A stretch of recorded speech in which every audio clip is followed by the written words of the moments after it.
historias envasadas, lo que nadie explica, lo que no se aclara. Luces que bajan, el radar se vuelve loco. Objetos que vuelan, los vemos poco a poco. Es tecnología o vienen de otro plano. Buscando respuestas con el micro en la mano. Expedientes abiertos, casos sin final. Un viaje directo a lo sobrenatural. Pega al oído que empieza la sesión. El misterio se siente en esta dimensión. Dale play. Buenas, bienvenido a otro episodio de Historias Condensadas. Aquí transformamos historias complejas en relatos breves, claros y fascinantes. Si tienes poco tiempo pero mucha curiosidad, estás en el lugar correcto. Bueno, para quienes nos escuchan hoy, quiero proponer un viaje mental. Vamos a irnos al verano de 1952. Buena época. Una España muy distinta a la de hoy, claro. Totalmente. Fíjate en la escena. Tenemos a un monaguillo aterrorizado cruzando a oscuras una iglesia en un pueblo rural de Sevilla para tocar las campanas de madrugada. Sí, el costumbrismo puro y duro, vamos. Exacto. Pero, al mismo tiempo, a miles de kilómetros de allí, en despachos súper cerrados, los servicios de inteligencia de Estados Unidos y altos mandos militares estaban archivando informes. Informes confidenciales, además. Sí, de alto secreto. Y lo fuerte es que esos informes hablaban sobre tecnología imposible que estaba cruzando precisamente ese mismo cielo andaluz. Es que es un contraste, es una colisión espectacular. Nos obliga a mirar la historia desde dos ángulos que, normalmente nunca se cruzan. Ya, es que parecen dos realidades paralelas. Eso es.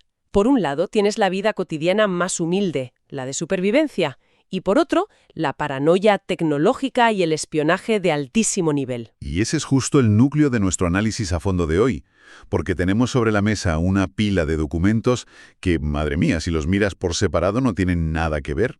Ya te digo, es que menuda mezcla de fuentes tenemos esta vez. Estela, contamos con artículos periodísticos recientes que diseccionan informes desclasificados de la CIA. También tenemos extractos literales, crudos, de la biblioteca virtual del Ministerio de Defensa de España. Ajá. Y les sumamos recortes del diario ABC del año 68 y la sinopsis de un libro interesantísimo, OVNIs en Andalucía, de José Manuel García Bautista. Que todo esto forma un corpus documental superoficial, ¿no? Muy frío, en cierto modo. Claro, puro dato. Eso es. Datos, fechas, coordenadas, el típico lenguaje militar. Pero aquí viene la pieza que lo cambia todo. La que le da, como alma a esta inmersión que estamos haciendo. Es un libro de memorias locales. Ah, sí, las memorias del pueblo. Exacto. Se titula Guadalcanal siglo XX y detalla, con una intimidad preciosa, la vida cotidiana de un pueblo de Sevilla entre el 56 y el 70. El contraste es absoluto. Monumental. Y nuestra misión de hoy es desentrañar cómo este fenómeno aéreo inexplicable, que era global, aterrizó e impactó en esa España de mediados del siglo XX. Que no estaba preparada para algo así, lógicamente. Para nada. Queremos entender esa fricción. Cómo una sociedad que, se regía por el toque de campanas, las cosechas, las misas, convivía con objetos volantes que las potencias mundiales llamaban alto secreto. Y fíjate que esto tiene una aplicación muy directa para quienes nos escuchan ahora mismo. ¿Tú crees? Claro, totalmente. Porque si analizamos bien estas fuentes, vemos el mecanismo exacto de cómo una información pasa de ser tratada como, el rumor del tonto del pueblo o una alucinación, a convertirse en un expediente oficial, claro. Exacto. Nos da una plantilla perfecta para entender cómo se gestiona el misterio y el secretismo a nivel institucional hoy en día. Pues para empezar a atar cabos, yo creo que tenemos que salir un momento de España. Sí, ir al origen de todo esto. Eso es, porque la documentación militar y esta atención de la CIA sobre los cielos de Andalucía no surge de la nada, ¿verdad? No, que va. Si queremos entender la maquinaria burocrática en España, hay que ir a la zona cero de la ufología moderna. Y García Bautista lo sitúa perfectamente en sus textos. En Estados Unidos, supongo. Exacto. Todo arranca allí, el 21 de junio de 1947, con un evento que, cambió para siempre nuestra forma de mirar al cielo. ¿Qué pasó exactamente ese día? Pues el protagonista es un piloto comercial muy experimentado, Kenneth Arnold. Iba volando su avioneta cerca del monte Rainier, en Washington, a unos 3.000 metros de altitud. Vale. Era un día súper despejado, con una visibilidad perfecta. O sea que no había excusa de nubes raras ni nada de eso. Nada presagiaba nada extraño. Absolutamente nada. Pero de repente, Arnold ve una formación de 9 objetos, muy luminosos, con un brillo así como metálico y cegador. 9 objetos de golpe, ostras. Sí, sí, y volando a una velocidad que, según sus propios cálculos de piloto, desafiaba cualquier aeronave de la época. Madre mía. Pero a ver, lo interesante no es solo lo que vio, sino cómo lo describió después. Ah, claro, el tema del nombre, ¿más? Exacto. Arnold no dijo que tuvieran forma de platillo, él dijo que tenían forma de media luna, pero para explicar cómo se movían usó una analogía visual. Vale. ¿Y qué dijo? Explicó que oscilaban, que saltaban en el aire, cito textualmente, como si lanzaras un platillo a ras de agua para que rebotara. Ostras. Y la prensa, claro, hace su magia. Agarran la palabra platillo, omiten todo el contexto del movimiento y acuñan el término platillo volante. Eso es. Es un ejemplo brillante de cómo se construye un mito moderno a través del lenguaje. O sea, el término platillo volante era tan visual, tan pegadizo. Que prendió como la pólvora, me imagino. Totalmente. A partir de ese verano del 47 se desata una fiebre global. De repente, los cielos de medio mundo empiezan a reportar avistamientos. Y esa onda expansiva, que es a lo que íbamos, cruza el Atlántico y aterriza de lleno en el sur de España. Un salto geográfico curioso, la verdad. Pues nos lleva directamente al 1 de agosto del 52, en Linares, provincia de Jaén. El artículo que repasamos del Nuevo Observador reconstruye aquel momento y parece una película. Cuéntame la escena. A ver, es un viernes por la tarde-noche. Es agosto en Andalucía, así que podemos imaginar el calorazo sofocante remitiendo un poco, los cielos despejados. La gente saliendo a tomar el fresco, ¿no? Exacto, los vecinos en la calle, en las terrazas, o preparándose para ir al cine de verano. Claro, es un entorno social donde la vida se hace de puertas hacia afuera. Todo el mundo está mirando al cielo de una forma u otra. Y vaya si miraron. De pronto, un grupo de personas observa un objeto en el cielo que, o sea, no tiene nada que ver con un avión de hélice de la época ni con un globo meteorológico. ¿Y cómo lo describen las fuentes? Lo describen como un objeto de un color rojizo intenso, con esa ya famosa forma de plato, y que cruzaba el horizonte dejando una estela verde brillante. ¡Ostras! Una imagen súper espectacular. Espectacular es poco. Y fíjate que esto se complementa con otro informe de la misma época en Puerto Real, en Cádiz. Ah, cierto, el de los objetos alargados. Ese mismo. Allí los testigos hablan de 2 objetos alargados y grises, cruzándose a una velocidad imposible, y la gente llegó a afirmar que por cómo se movían parecían pilotados. Uf, ese detalle es crucial, ¿eh? Claro, porque implica inteligencia. Exacto. No están describiendo un meteorito cayendo en línea recta o un rayo globular. Describen una trayectoria controlada. Ya, alguien al volante, por así decirlo. Eso es. Y es precisamente esa percepción de control lo que hace saltar todas las alarmas en los estamentos militares. No solo en España, sino en la CIA. Que en el 52 ya estaba metida de lleno en la paranoia de la Guerra Fría. Totalmente. Y cualquier cosa volando sobre Europa era una amenaza potencial. Es que resulta fascinante visualizar el contraste. A mí me gusta imaginarlo así. Es como si un platillo volante de una peli de ciencia ficción de Hollywood, a todo color y con efectos especiales, Sí, se estrellara de repente en medio de una película costumbrista de Berlanga, en blanco y negro. ay, qué buena analogía. Es tal cual. ¿Verdad? Tienes esa alta tecnología incomprensible cruzando un cielo bajo el cual, no sé, la gente sigue yendo a buscar agua a la fuente del pueblo con un cántaro. Son 2 universos incompatibles. Y ese contraste visual es lo que define la época de verdad, porque mientras en los despachos confidenciales de Washington o Madrid estaban trazando vectores de vuelo, Calculando amenazas y todo eso. sí, la vida a ras de suelo en la España de los 50 seguía un guión milenario, o sea, completamente ajeno a la carrera espacial o al espionaje. Y para pisar esa tierra firme, para oler las calles de esa época, las memorias que decíamos antes, las de Guadalcanal, siglo XX, de Ignacio Gómez Galván, son un recurso impagable. Porque no hablan de ovnis para nada, ¿no? Que va, no hablan de ovnis, hablan de pura supervivencia. Nos cuentan, por ejemplo, la historia de José Blanco. El monaguillo que comentabas al principio. Ese, el hijo del sacristán. El libro relata el pánico que sentía este niño de madrugada cruzando la iglesia en penumbra para tocar las campanas, rodeado por las sombras de los santos. Madre mía, me lo imagino y da miedo, la verdad. Y luego te cuentan que ese mismo niño vendía gaseosas en el cine de verano, ahí en el patio de 3 Palacios. Son detalles súper bonitos que anclan la historia en una humanidad muy palpable, muy real. Totalmente. También están las memorias de Antonia Munlos recordando sus juegos en calles sin asfaltar, llenas de barro en invierno. Qué época más dura. Mucho. Habla del recuerdo opresivo del luto estricto de su madre, un luto de años, cerrado a cal y canto por la muerte de un familiar. El luto español de aquella época era telita, ¿eh? Ya te digo. Y luego, eventos que marcaban el calendario de todo el pueblo, como el incendio de la fábrica de gaseosas de Baltasar López de Ayala, en el 56. Claro, un suceso así en un pueblo es la noticia de la década. Una verdadera tragedia local que obligó a traer bomberos desde Sevilla, o la conmoción social que supuso la visita del cardenal Bueno Monreal. Esa era la realidad de la gente. Una realidad muy endogámica, marcada a fuego por la religión católica, la dureza económica de la posguerra y un aislamiento cultural casi hermético frente a Europa. Y aquí, fíjate, es donde me cuesta encajar estas dos realidades. A ver, dime. Yo me pregunto, en una sociedad tan religiosa, tan centrada en ganarse el pan y con tan poca influencia exterior, si un agricultor ve una nave rojiza cruzando el cielo, ¿no lo interpretaría a través de su fe? Entiendo por dónde vas. O sea, ¿no pensarían que era un milagro mariano, una aparición o una señal del apocalipsis? No me cuadra que dijeran, mira, tecnología militar extranjera. ¿Cómo asimilaban algo tan ajeno a su marco mental? Pues es una excelente apreciación sociológica. Y las fuentes muestran que la asimilación fue súper compleja.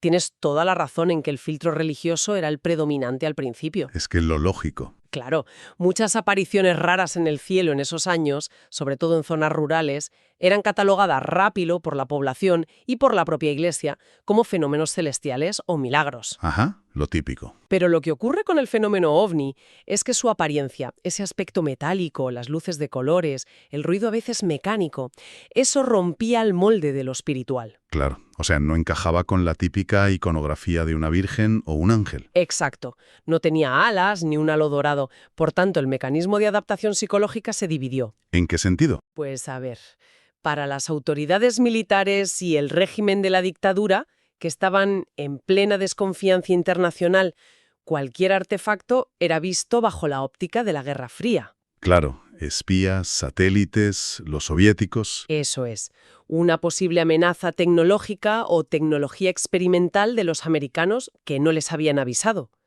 Pero para el ciudadano de a pie, estos avistamientos terminaron convirtiéndose en un nuevo tipo de folclore.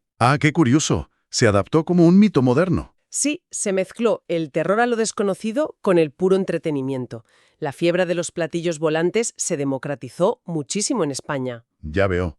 Alcanzó a todo el mundo, desde un párroco rural en Mairena del Alcor hasta la Casa del Rey o las más altas esferas sociales. El platillo volante era un tema de conversación que rompía la monotonía gris de la dictadura. Y esa fiebre, ese choque de realidades, alcanza su verdadero punto de ebullición unos años más tarde, ¿verdad?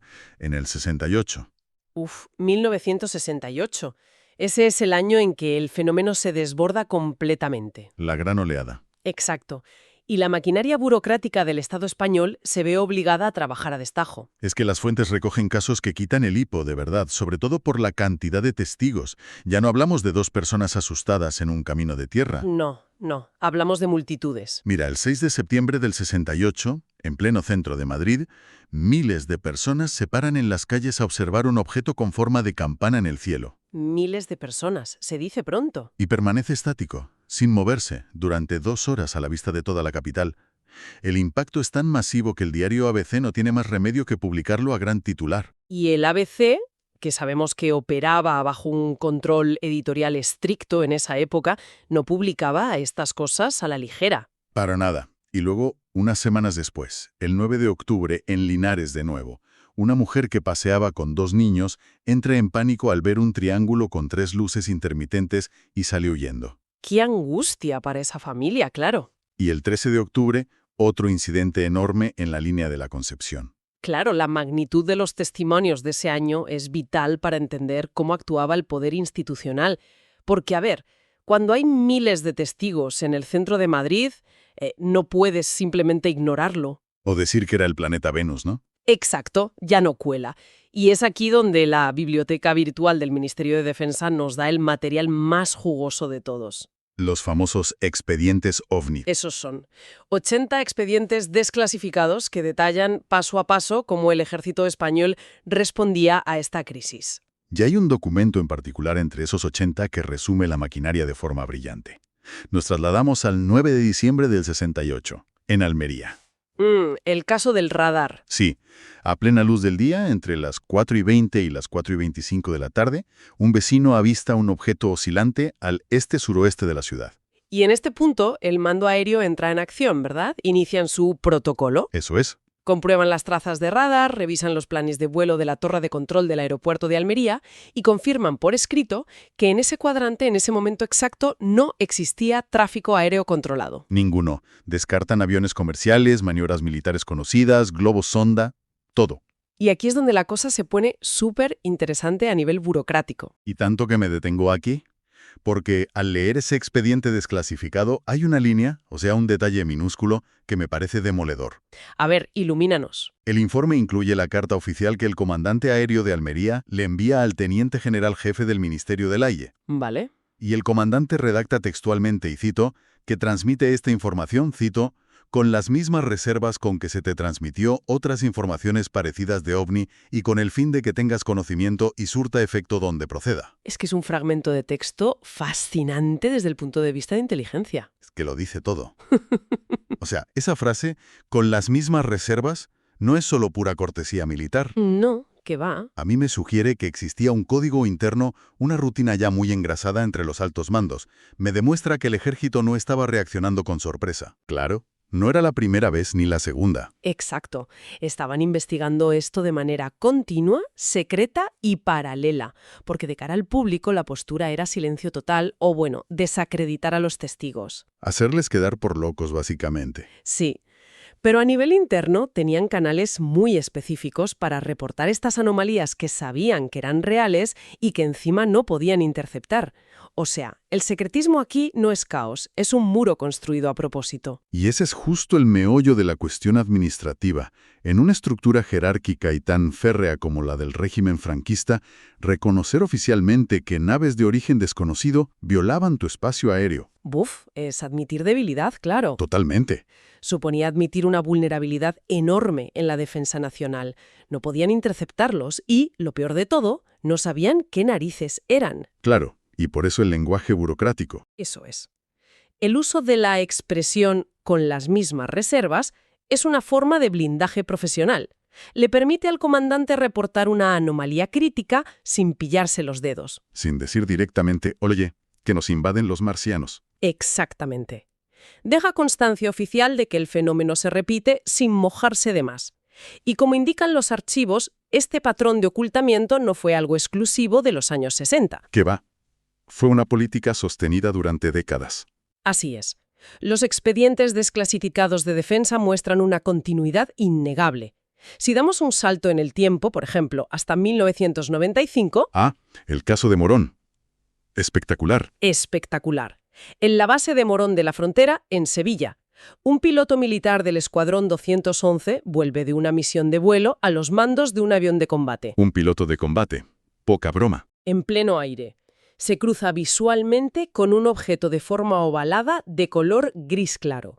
El objeto estaba aparentemente quieto en el aire. Estacionario. Sí, pero en el momento preciso en que se cruza con la trayectoria del caza, el artefacto acelera instantáneamente a una velocidad absurda en rumbo opuesto hasta desaparecer. Es que claro, esto cambia las reglas del juego. Ya no es el vecino asustado de la madrugada o un niño viendo luces. No, es un profesional. Es un piloto de combate entrenado precisamente para identificar siluetas a larga distancia bajo muchísimo estrés. Y está reportando una cinemática de vuelo que rompe por completo las leyes de la física conocidas. Tal cual. Y lo fascinante de esto es ver cómo todas estas piezas terminan conectándose con el escenario internacional más actual. Sí, porque el fenómeno trasciende fronteras totalmente. Exacto. Esos primeros informes andaluces del 52, la luz verde de Linares, los objetos grises de Puerto Real, resulta que no solo se archivaron en España. ¿Qué va? Hemos sabido que copias de esos incidentes formaban parte de los archivos clasificados de la inteligencia estadounidense. De la CIA. Fíjate cómo compartían información a puerta cerrada. Y esos mismos papeles fueron liberados y vieron la luz pública recientemente, en 2021. Sí, Y el mecanismo detrás de esa desclasificación masiva de 2021 es súper ilustrativo. ¿Cómo fue exactamente? Pues a ver, las fuentes nos recuerdan que esto se produjo a raíz de una directiva impulsada durante la administración Trump. Ah, vale. Sí, se ordenó a las agencias de inteligencia elaborar un informe detallado sobre los llamados fenómenos aéreos no identificados y sus posibles amenazas aeroespaciales. Y este mandato obligó a remover los cimientos del secretismo allí en Estados Unidos. Y esa apertura paulatina de archivos nos ha llevado al clímax más reciente y absoluto de esta historia, claro. Hemos pasado de las calles empedradas y embarradas de Guadalcanal a, literalmente, el interior del Congreso de los Estados Unidos. Es una transición histórica, sin duda. Lo que presenciamos hace poco en esas audiencias del Congreso estadounidense supone un cambio de paradigma total respecto al secretismo que hemos estado analizando. Es que lo vimos en directo casi. Sí. Vimos testificar bajo juramento a exmilitares y profesionales de inteligencia de primer nivel. Figuras como Ryan Graves, David Fravor. Ambos pilotos con historiales intachables, por cierto. Intachables. Y sobre todo, el exoficial de inteligencia David Grush. Lo que Grush expuso ante los legisladores no tiene precedentes. Detengámonos un momento en la magnitud de esto porque es fuerte. No estamos hablando de un foro de Internet o un programilla de misterio de madrugada. No. Hablamos de una sede legislativa bajo pena de perjurio, con consecuencias legales y penales reales si se miente a los congresistas. Y Grush no se cortó un pelo. ¿Cuáles fueron las afirmaciones centrales de Grush que han cambiado el tablero para siempre? Pues mira, Grush afirmó de manera categórica la existencia de programas gubernamentales operando en las sombras durante décadas y sin la supervisión del propio Congreso. Ostras, programas opacos totalmente. Sí, programas específicamente dedicados a la recuperación de estos objetos no identificados que se han estrellado y al intento de realizar ingeniería inversa. Estudiar su tecnología para replicarla y obtener, supongo, una ventaja militar. Exactamente. Pero es que fue mucho más allá. Cuando una congresista le preguntó directamente, Grush confirmó la recuperación de, y lo digo textualmente, restos biológicos no humanos en los lugares de los incidentes. Madre mía, la declaración sobre restos biológicos no humanos es probablemente una de las afirmaciones más graves y trascendentales hechas en una sede parlamentaria en el último siglo. Ya te digo, pone los pelos de punta. Habló además de personal militar herido intentando manipular una tecnología incomprensible. Todo esto otorga una dimensión completamente nueva a los documentos que hemos revisado hoy. Sin duda. Le da un marco de gravedad extraordinario a aquellos expedientes de Almería del 68 y a los testimonios de los 50. De repente ya no es folclore. Muestra de forma empírica cómo funciona el ciclo de la información clasificada. Creando dos realidades paralelas. Eso es. La burocracia crea una doble realidad. Una pública que está diseñada para mantener la normalidad social y otra privada, clasificada a cal y canto, dedicada a investigar aquello que no puede controlar. Si hacemos un balance de todo este recorrido documental, es para quedarse sin aliento. Ya, es muchísima información. Hemos comprobado cómo esas luces extrañas sobre los tejados andaluces tenían una doble vida, mientras los vecinos de Guadalcanal o de Linares hacían de aquello un cuento para las noches de verano. Para pasar el rato. Comandantes aéreos, altos rangos del Ministerio del Aire y analistas de la CIA archivaban meticulosamente esos eventos bajo el sello de confidencial. Con las mismas reservas, como decían. Exacto. Y todo ese silencio de décadas ha desembocado 70 años después en oficiales de inteligencia declarando ante el mundo la existencia de naves y pilotos que no pertenecen a nuestra civilización. Es la demostración palpable de que la verdad oficial y la realidad empírica a menudo corren por vías paralelas que tardan décadas en cruzarse, si es que alguna vez llegan a hacerlo. Totalmente de acuerdo. Y bueno, para cerrar nuestra inmersión de hoy, quiero dejar una idea flotando en el ambiente. A ver. Una reflexión final para que cualquiera que nos escuche le dé un par de vueltas esta noche con la almohada. Miedo me das. Fíjate, hemos comprobado que durante décadas, mientras personas como los protagonistas de esas memorias locales hacían sus vidas, trabajando, guardando luto, yendo al cine o tocando campanas, los servicios de inteligencia y los militares estaban documentando de forma sistemática la existencia de tecnología imposible sobre sus cabezas. Ocultando la mayor historia de la humanidad por supuestas razones de seguridad. Un desfase cognitivo brutal a nivel histórico. Ya te digo.